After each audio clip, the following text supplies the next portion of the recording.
अस्सलाम वालेकुम। तो वेलकम करता हूँ सब दोस्तों को आज की न्यू वीडियो में। आज ना मिनी ट्रैक्टर के लिए न्यू रोड बनाया, तो उस रोड पर ना इस ट्रैक्टर के पीछे बारी बारी सारी ट्राली डाल कर देखेंगे क्या ये यहाँ से इजीली लेकर जा सकता है या नहीं। और अगर नहीं लेकर जाएगा तो फिर मॉडिफिकेशन करनी पड़ेगी रोड में, रास्ते में। ये जो न्यू रास्ता बनाया है तो यहाँ पर लेकर चलते हैं अपनी प्यारी ट्राली को।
तो आप लोगों ने देखा होगा कि ना ट्रैक्टर बड़ी मुश्किल के साथ इस ट्राली को यहाँ पर लेकर आए हैं। तो इस ट्राली की दो वजह, एक ना इसके पीछे वाला पहिया जाम था और दूसरा ना ये जो ट्राली है ना इसका लोड ज़्यादा ना पिछली साइड पे था, ट्रैक्टर ज़्यादा स्लिप निकालता था, ट्रैक्टर के ऊपर लोड ही नहीं था।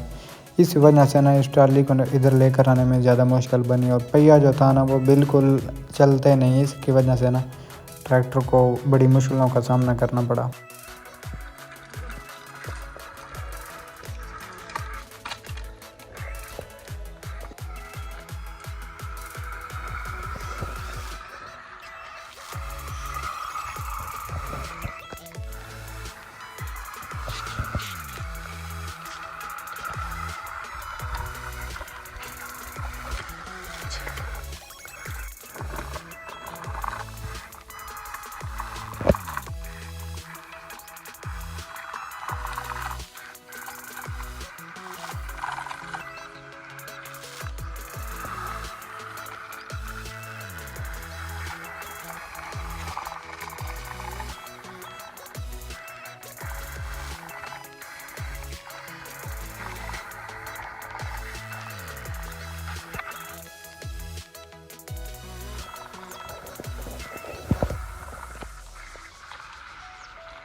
तो ये वीडियो यहाँ तक की थी और नेक्स्ट वीडियो में इस ट्रैक्टर के पीछे ना हम 3 ट्राली, एक ये बड़ा ट्राला और जो इससे पहले ये ट्रैक्टर 2 ट्राली लेकर गया है ना वो डालेंगे, ठीक है। और फिर इसकी पावर चेक करेंगे, उसके बाद नेक्स्ट वीडियो में इनका टो चैन भी करवाएंगे और इंशाल्लाह एक नए ट्रैक्टर पे काम हो रहा है तो नेक्स्ट वीडियो में ना वो भी आ जाएगा, वो ज़्यादा पावरफुल होगा इन सब से, तो उसका भी टो चैन करवाएंगे। तो फिर मिलते हैं नेक्स्ट वीडियो में, तब तक के लिए अल्लाह हाफिज़। और अगर आपको वीडियो अच्छी लगी है तो वीडियो को लाइक और चैनल को लाजमी सब्सक्राइब करें। शुक्रिया।